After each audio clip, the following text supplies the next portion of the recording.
começando mais um Ed3, o seu podcast da Liga de Basquete Norte-Americana. Sejam todos muito bem-vindos. Este é mais um resuminho da rodada do seu, do meu, do nosso podcast de basquete, o Ed3. Estamos gravando hoje, em pleno feriado do dia 2 de novembro. Mais uma vez eu, Rafael Medeiros, Gabriel Spangaro e Michel Braga aqui para resumir essa última semaninha de NBA. E para não perder tempo, começaremos com ele, Gabriel Spangaro, falando da nossa querida e amada Conferência Leste. Gabs, vai contigo. Fala, Rafa, Michel, muito bom estar aqui com vocês de novo em pleno feriado. Dessa vez cada um tá para um canto do Brasil, né? A Rafa tá lá para o norte, o Michel em São Paulo, o único original em São Paulo e o interior de São Paulo. Mas vamos lá, o que está acontecendo um pouco na Conferência Leste e alguns palpites sobre o que a gente comentou aí na nossa previsão, né? Chicago Bulls e Miami engrenaram muito mais acima, assim, muito mais rápido do que a gente estava esperando.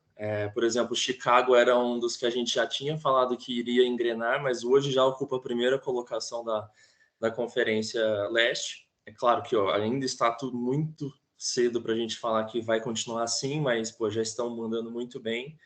A dupla DeMar DeRozan lá e Lonzo Ball fazendo show junto com o Zach LaVine, obviamente. Miami na segunda colocação, um que está também bem forte, que está vindo e está sendo bem interessante ver jogar New York Knicks, apesar de ter perdido ontem para o Toronto, mas acho que é uma coisa bem esporádica.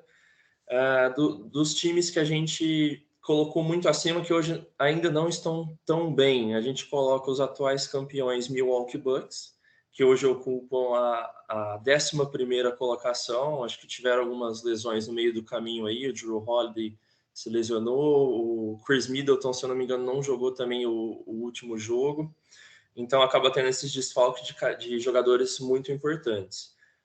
Nets também está tendo alguns problemas de entrosamento, está com 4 vitórias e 3 derrotas, né? Acho que sentem muito ainda a falta do Kyrie, mas, cara, você tem Kevin Durant e você tem James Harden no time que vão puxar a responsabilidade facilmente.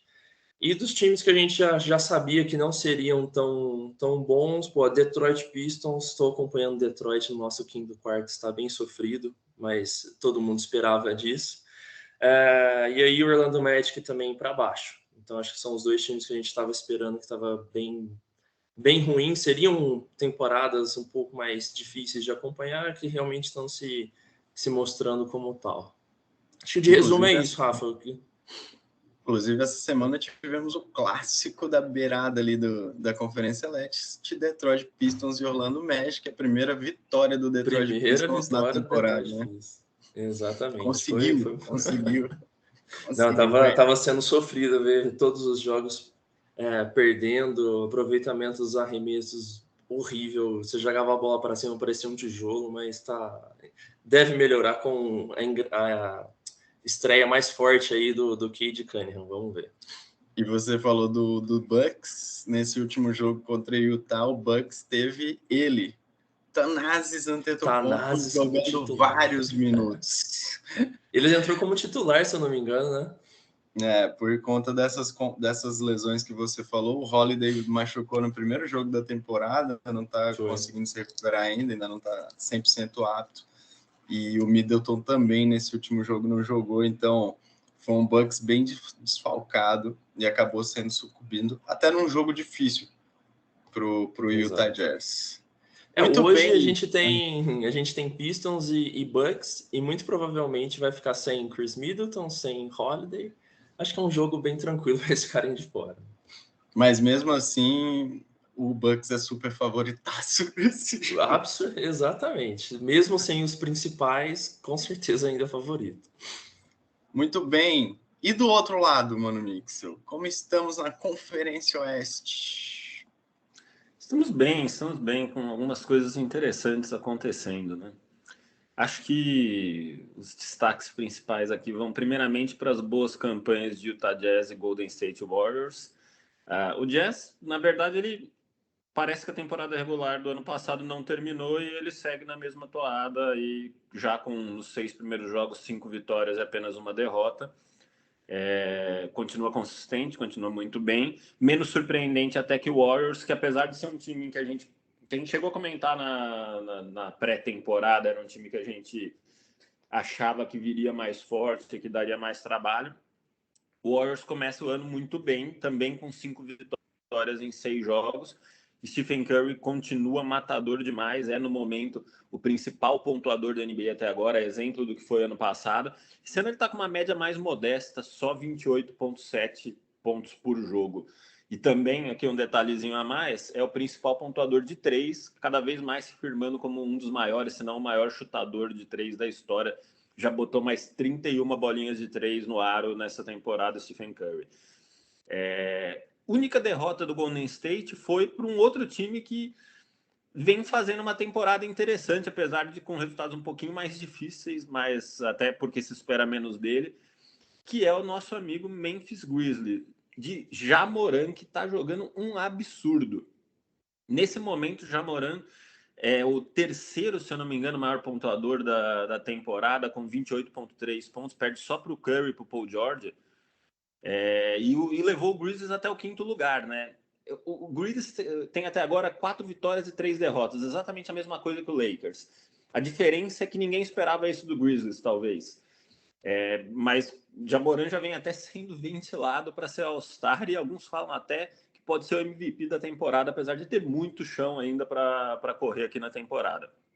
Mas bem, quem vê o Ja Morant, né, o Rafa também é fã dele, o basquete dele é bonito de assistir, né? Acrobático. Teve até contra o próprio Warriors uma cena que foram tentar fazer a falta nele no último segundo. O cara simplesmente não conseguiu fazer a falta porque não achou o Ja Morant em quadro. Então, bem bacana também a temporada que o Ja Morant vem fazendo. Temos o Lakers em quarto, com 4 vitórias e 3 derrotas. Lakers que tem alternado aqui, eu não diria nem bons momentos, porque eu acho que o time ainda não se achou para valer, mas apesar disso, por ser um time muito forte, né, inegável que tem muito talento desse time, conseguiu 4 vitórias, mas passou aqui por algumas derrotas, e uma delas especialmente marcante, que foi o Lakers conseguiu perder do OKC, né, do Oklahoma City Thunders, que é considerado por muitos o pior time da NBA, e ainda por cima o Lakers conseguiu esse feito depois de ficar 27 pontos na frente. E mais um destaque sobre essa noite aqui é que o incrível Russell Westbrook fez um quádruplo duplo. Porque você sabe o que é um quádruplo duplo, Gabriel Spanger? Um quádruplo duplo é a primeira vez assim que a gente ouve da parte recente, né? Você escuta muito os triplo duplo de LeBron James, do Westbrook, principalmente, que é o maior, né? Mas são das estatísticas atingir 2 números, né? Acima de 10 pontos. O que aconteceu com o Westbrook aí, Michel? O Westbrook nesse jogo contra o OKC, o Westbrook fez 20 pontos, deu 13 assistências, pegou 14 rebotes e deu 10 turnovers. 10 turnovers. E detalhe, ele ainda saiu de quadra com 5 faltas. Então, se pudesse ter feito 10 faltas, provavelmente ele teria feito um quíntuplo duplo. Então, o cara Esse é gabaritou para entrar na tudo história, de bom né? e de ruim que dava para fazer num jogo de basquete, o cara fez. E, pelo jeito, o saldo foi meio negativo, porque o Lakers conseguiu perder do OKC. Mas, com todos esses entreveros aí, o Lakers vai fazendo uma campanha que deve levar ele para os playoffs sem muito susto, como é esperado de um time que tem a qualidade que esse time tem. Resta saber, de novo, quanto eles conseguem se encaixar para, de fato, brigar pelo título. E, para concluir, as pequenas decepções aqui da temporada, eu colocaria que as decepções aqui são Suns e Clippers, provavelmente. Os times que fizeram a final da conferência no passado até agora tem uma campanha bem fraca, principalmente do lado do Clippers, que em 6 jogos tem apenas 2 vitórias, uma delas contra o OKC ontem, sofrida, difícil, penou para ganhar do OKC, ficou o jogo inteiro quase atrás, no final virou aí. Paul George é o segundo maior pontuador da NBA, ainda assim esse time não decola. Tem muitas contusões, é verdade. A gente tem o Serge Ibaka fora, que é um jogador importante. A gente tem, obviamente, o Kawhi fora. Só que não dá nem para ficar falando que o Kawhi tá fora, porque o Kawhi não vai voltar. Ele, no máximo, vai jogar no finalzinho da temporada regular. Então, esse time vai ter que se achar se quiser ir para playoff, vai ter que se achar sem o Kawhi. E é isso por aqui, Rafael Medeiros. Muito bem.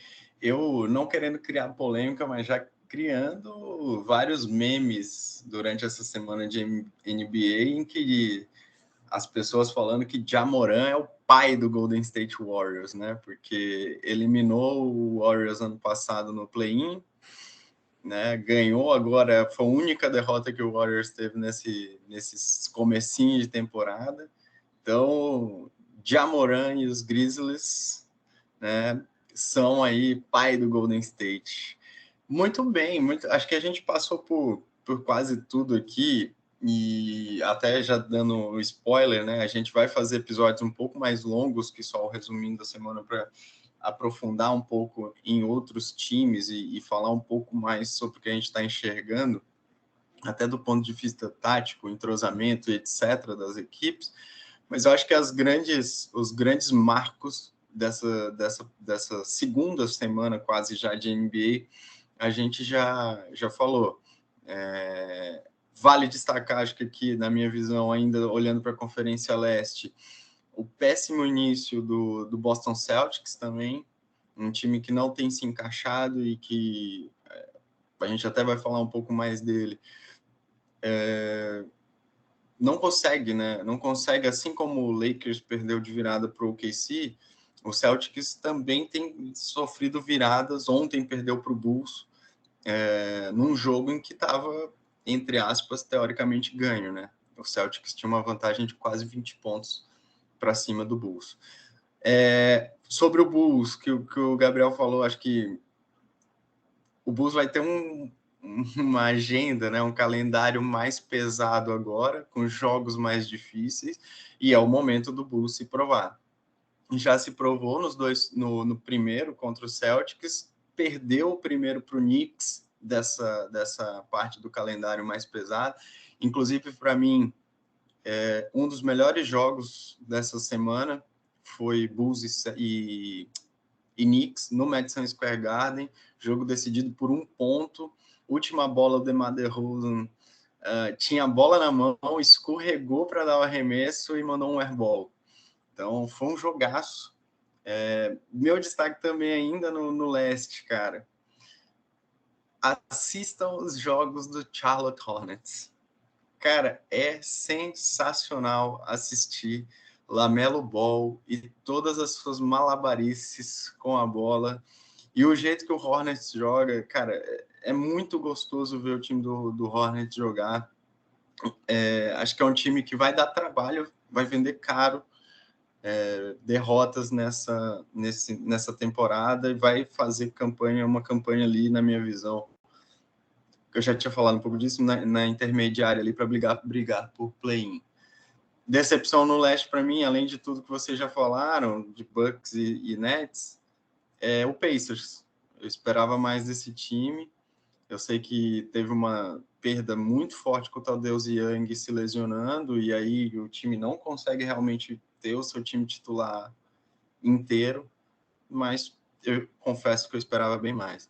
E no Oeste, cara, acho que Mano Mixon cobriu muito bem Clippers e Suns, são realmente, principalmente os Suns, né, cara? Um time encaixado que a gente esperava mais, não se reforçou, não tem desfalques. Se você pegar o Suns, não tem ninguém desfalcado. Diferente um pouco do Clippers, que a gente sabe que não tem Kawhi, não tem Ibaka, perdeu gente. Então, assim, para mim, muito mais decepcionante até o Suns, que não precisava fazer uma reconstrução, não tinha uma reconstrução a fazer, do que necessariamente o Clippers. E, para mim, o Lakers ainda é uma grande incógnita. A gente vai falar mais de Lakers, mas é bizarro ver o quanto o Westbrook ele impacta para bem ou para mal em qualquer time que ele joga, e o quanto o time se torna dependente de boas atuações dele. E você está falando de um time que tem LeBron James e Anthony Davis. Mesmo assim, o que a gente vê do Lakers é que quando o Westbrook vai mal, geralmente o Lakers perde. Quando ele vai muito bem, por exemplo, o jogo contra San Antonio, cara, ele teve uma espetacular atuação, principalmente na prorrogação, e levou o Lakers à vitória. Então, acho que era isso, meus amigos. Mais um resuminho da rodada da NBA. Ficamos por aqui neste feriadão ensolarado em todas as regiões em que estamos. Fiquem com a gente aí, um grande abraço e até o próximo Ed 3. Valeu! Valeu, galera. Valeu, até mais.